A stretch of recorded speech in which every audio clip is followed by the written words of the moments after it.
Next ஒன்று வந்து என்ன அப்படின்னா, அதாவது இந்த சாப்டரில் பார்க்கக்கூடிய லாஸ்ட் கான்செப்ட் வந்து என்னென்னா, applications of first order ordinary differential equation. அதாவது ஆர்டினரி டிஃபரன்ஷியல் ஈக்குவேஷனுக்குரிய அப்ளிகேஷன் சம். ஆமாம், இம்பார்ட்டன்ட் 5 மார்க் கொஸ்டின். ஆமாம், இந்த 2020 மார்க்ஸில் கூட இந்த எக்ஸசைஸ்லேருந்து ஒரு சம் கேட்டிருந்தாங்க. ஓகேவா? ஆமாம், எல்லாமே இதில் இருக்க எல்லா சம்மே 5 மார்க் கொஸ்டின் தான். சரி, இது எப்படி இருக்கும் அப்படின்னா, சின்ன டேட்டாஸ்லாம் கொடுப்பாங்க. அந்த டேட்டாஸை தெளிவாக படித்து பார்த்துட்டு அதுக்கேற்ற ஆன்சர் பண்ணணும். எல்லாம் சிம்பிள் இன்டகிரேஷன் தான் வரும். ஓகேவா? இன்டகிரேஷன் தான், சிம்பிள் இன்டகிரேஷன் தான். ஓகே, ஃபஸ்ட் ஒன் பாருங்கள். The rate of increase in the number of bacteria in a certain factoria culture is proportional to the number present, given that the number triples in 5 hours. அதாவதுப்பா, time வந்து 0வாக இருக்கும்போது எவ்வளோ factory எங்கிறது சொல்லலை. ஆமாம், time அதாவது இனிஷியலாக வந்து என்ன ஃபேக்ட்ரியா என்ன நம்பர் அப்படின்னு சொல்லலை அப்படின்னா அதை ஏ நாட்னு எடுத்துக்கோங்க. அதாவது when t is equal to 0 A is equal to A நாட்னு எடுத்துக்கோங்க. ஓகேவா? அடுத்து கான்செப்ட்னா given that the number triples in 5 hours. அடுத்து 5 hours கழிச்சு ஆஃப்டர் 5 years. அப்போது time t for time t is equal to 5 hours இருக்கும்போது இனிஷியலாக என்ன இருந்துச்சோ அதில் வந்து என்னது ட்ரிபிள்ஸ் ஆகிடுச்சு. இப்போ இனிஷியலாக ஏ நாட் இருந்துச்சுன்னா 3 இன்ட்டு ஏ நாட் ஆகிடுச்சு. ஓகேவா? கொஸ்டின் என்ன கேட்குறேன்னா, find the how many bacteria will be present after 10 hours. ஆமாம், 5 hours கழிச்சு இனிஷியலாக என்ன இருந்துச்சோ அதில் ட்ரிபிள்ஸ் ஆகிடுச்சு. அப்படின்னா 10 hours கழிச்சு ஃபேக்டரியா வந்து எவ்வளோ இன்க்ரீஸ் ஆகிருக்கும் அப்படின்னு சொல்லி கொஸ்டின் கேட்டிருக்காங்க. ஓகேவா? கன்ஃபார்ம் இன்க்ரீஸ் ஆகிருக்கும். அது எவ்வளோ இன்க்ரீஸ் ஆகிருக்குன்னு சொல்லி நம்ம ஃபைண்ட் அவுட் பண்ணணும். ஓகேவா? சரி, இந்த சம் மாடல் தான் எல்லா சம்மும் செய்யணும். பாருங்கள், first let A be the number of bacteria at time t. ஓகேவா? ஆமாம், டி டைமில் ஆமாம் எந்த ஒரு நேரத்துலையும் ஃபேக்டரியோட நம்பர்ஸை என்னென்னு வச்சுக்கோங்க, ஏன்னு வச்சுக்கோங்க டி டைமில். ஓகேவா? சரி, அப்போ dA/dt is directly proportional to A. அதனால தான் number of bacteria at present. ஓகேவா? dA/dt டைரக்ட்லி ப்ரொபோஷனல் டு என்னது ஏ. இந்த ப்ரொபோஷனல் தூக்கிட்டு ஈக்குவல் டு போடணும்னா, ஈக்குவல் டு போட்டிங்கன்னா ஏதோ ஒரு கான்ஸ்டன்ட் போடணுமா? அப்போ ஈக்குவல் டு என்னது கேஏ. இந்த ப்ரொபோஷனல் தூக்கிட்டு ஈக்குவல் போடும்போது இனி ஒரு கான்ஸ்டன்ட், அந்த கான்ஸ்டன்ட்டை கேன்னு வச்சுக்கோங்க. அப்போ dA/dt இஸ் ஈக்குவல் டு கேஏவா? இப்போ ஏ டினாமினேட்டர் வந்து டிடியை கிராஸ் பண்ணுங்க. இப்போ இன்டகரல் ஆஃப் அப்போ dA/A is equal to K into டிடின்னு ஆயிருமா? இப்போ இன்டகிரேட் பண்ணால் integral of dA/A is equal to k is constant. Integrate பண்ண முடியும், கான்ஸ்டன்ட் வெளியே எடுத்துலாமா? K into integration of DD.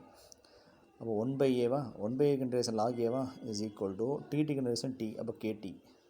ஓகேவா? ஏதோ ஒரு கான்ஸ்டன்ட் போடணும், அந்த கான்ஸ்டன்ட் லாக்ஸின்னு போட்டுக்கோங்க. எல்லா சமுக்கும் அந்த மாதிரி லாக்ஸின்னு போட்டுக்கோங்க. ஆமாம், அதை இன்டகிரேட்டிங் கான்ஸ்டன்ட்டை லாக்ஸின்னு எடுத்துக்கோங்க. அப்போ log A plus is equal to k t plus லாக்ஸியே. லாக்ஸ் இந்த பக்கம் தான் மைனஸ் ஆகிடும். அப்போ log A minus log x is equal to கேடி.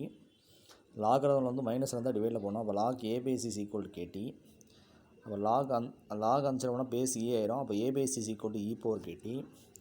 சியை கொண்டு கிராஸ் பண்ணோன்னா A is equal to C into e power K T. Equation number 1ன்னு வச்சுக்கோங்க.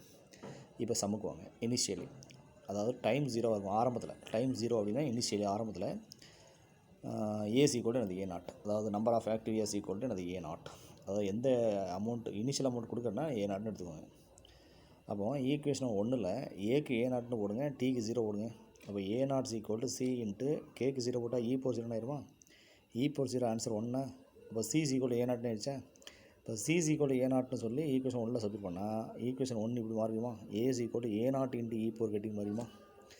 ஓகேவா? சிக்கு ஏ நாட்னு போட்டிங்கன்னா A is equal to A naught into e power gating மாறிடும். ஓகேவா?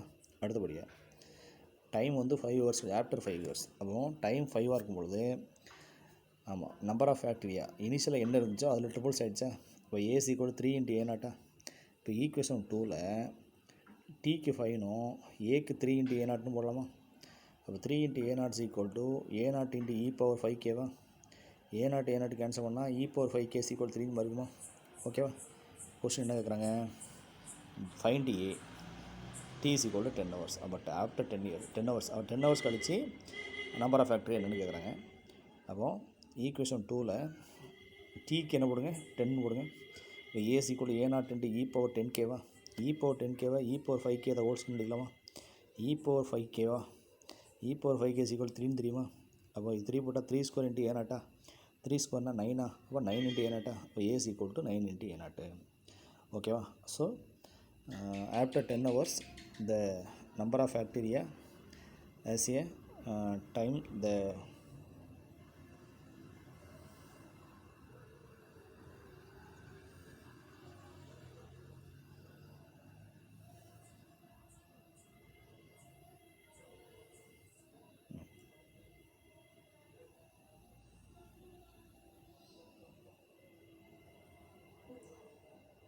நம்ம ஆஃப்டர் 10 hours இப்போ 10 hours கழிச்சு உங்களுக்கு வந்து இனிஷியலாக எவ்வளோ ஃபேக்ட்ரி இருந்துச்சோ அதில் வந்து என்னது 9 டைம்ஸ் அதிகமாகிடும் ஓகேவா. அப்போ 9 இன்ட்டு ஏ நாட்னு சொல்லும்போது என்னது 9 அதாவது இனிஷியலாக என்ன ஃபேக்ட்ரி இருந்துச்சோ அதில் 9 மடங்கு அதிகமாகிடும் 9 மடங்கு அதிகமாகிடும் ஓகேவா. So A is equal to 9 into A naught ஓகேவா. அடுத்தபடியாக செகண்ட் சம் என்ன அப்படின்னா செகண்ட் ஒன்று பாருங்கள். Find the population of a city at any time t given that the rate of increase of population is proportional to the population at that instant and that in a period of 40 years the population increased from 3 lakhs to 4 lakhs. அதாவதுப்பா ஒரு சிட்டியோட population வந்து அதனுடைய population வந்து time 0வாக இருக்கும்போது 3 lakhs இருந்திருக்கு ஆரம்பத்தில். அடுத்து 40 years கழிச்சு 3 lakhs அப்படிங்கிற பாப்புலேஷன் வந்து எவ்வளோ மாறிடுச்சு 40 lakhs மாறிடுச்சு ஓகேவா. ஆமாம். அப்போ என்ன கேட்குறாங்க பாருங்கள். ஃபைண்ட் த பாப்புலேஷன் ஆஃப் சிட்டின்னு கேட்குறாங்க. Find the population of city find the population of a city at any time t என்னன்னு கேட்குறாங்க. எந்த ஒரு நேரத்துலையும் என்னது அந்த பாப்புலேஷன் சிட்டியோட பாப்புலேஷன் என்னன்னு கேட்குறாங்க ஓகேவா. சரி இப்போ பாருங்கள். Let P be the population at time டீன்னு எடுத்துக்கலாமா ஓகேவா. டி டைமில் பாப்புலேஷன் எவ்வளோ பி பாப்புலேஷனால பி எடுக்கும் இல்லை ஏன்னு எடுக்கலாம் எடுத்துக்கலாம். அப்போ d P divide by d T directly proportional to P proportional to T equal to போட்டால் கே போடணுமா. இந்த பி அந்த சைடு ஒன்று d P divide by P is equal to K into டிடின்னு ஆயிருமா. இன்டர்நெட் பண்ணுங்கள். Internal d P divide by P is equal K is constant internal டிடியா 1/p log p is equal to tt t அப்போ kt plus constant log c log c வந்து minus log c அப்போ log p minus log c that is log p by c is equal to kt அப்போ log அது ஒன்று பேசி ஆயிருமா. b by c is equal to e power kt அப்போ b is equal to c into e power kt என்ன சொல்லியிருக்காங்க. இனிஷியலாக time 0வாக இருக்கும்போது பாப்புலேஷன் 3 lakhs இப்போ ஈக்குவேஷன் 1ல் பாப்புலேஷனுக்கு 3 lakhsனும் டைமுக்கு 0ன்னு போடலாமா. டைமுக்கு 0 போட்டால் c into e power 0 is equal to 3 lakhs e power 0 1 அப்போ c is equal to 3 lakhs அப்போ c is equal to 3 lakhsன்னு சொல்லி ஈக்குவேஷன் 1ல் சப்ஸ்டிட் பண்ணால் p is equal to 3 lakhs into e power kt equation number 2ன்னு வச்சுக்கோங்க.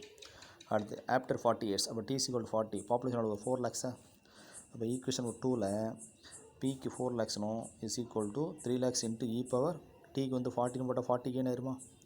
அப்போ அந்த 50 cancel பண்ணால் 4 is equal to 3 into e power 40k ஆயிருமா. therefore e power 40k is equal to 4/3 மாறிடுமா 4/3 சொல்லி மாறிடுமா ஓகேவா.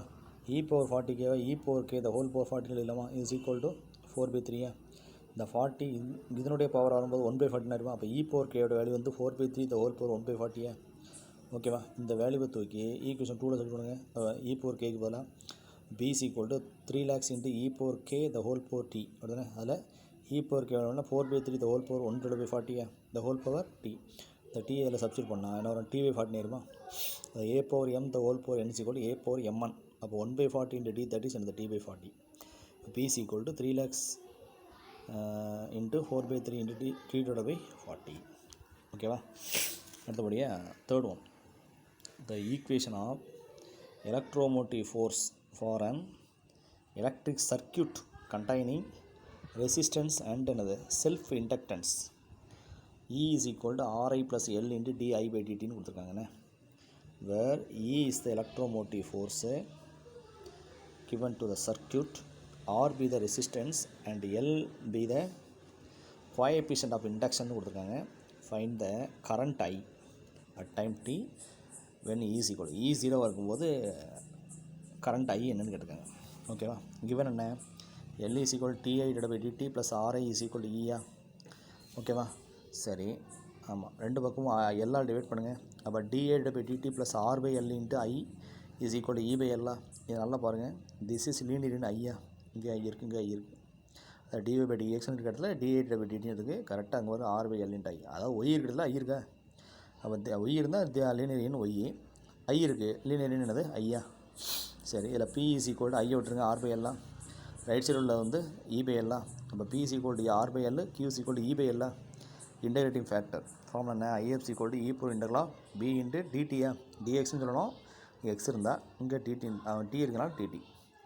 P வந்து R by L. அப்போ E power integral of R by L into dt. R by L is கான்ஸ்டண்ட்டா? அப்போ R by L வந்து constant அப்படின்னா integral of dtக்கு t. அப்போ RT divided by L ஆயிருமா?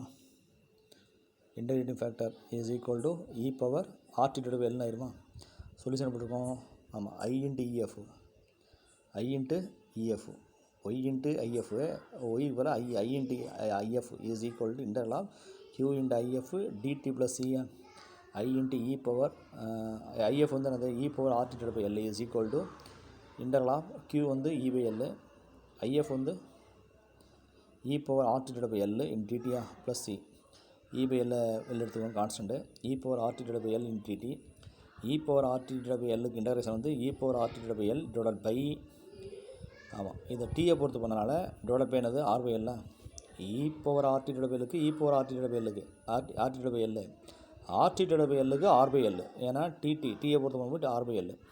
இந்த R by L மேலே பண்ணால் L by Rன்னு ஆயிரும். அதில் L கேன்சல் ஆயிரும். அப்போ E by R. அப்போ I into E power RT divided by L is equal to E by R into E power RT divided by L plus C. இப்போ என்ன கேட்குறாங்க? கரண்ட் வந்து E 0 இருக்கும்போது என்னென்னு கேட்குறாங்க. அப்போ இதில் Eக்கு 0 போடுங்க. அப்போ I is equal to E power RT divided by L. இதில் Eக்கு 0 போட்டால் 0 into 0 plus C ஆயிரும். அப்போ C is equal to I into E power RT divided by L. அப்போ I is equal to இந்த E power RT divided by L வந்து அந்த போனால் E power minus ஆயிருமா? E பவர் எக்ஸ்னா E பவர் மைனஸ் எக்ஸ், அது மாதிரி போட்டிங்கன்னா அப்போ I is equal to C into E power minus RT divided by L is the liquid equation. So current equation வந்து I is equal to C into E power minus RT divided by L. Okay, thank you.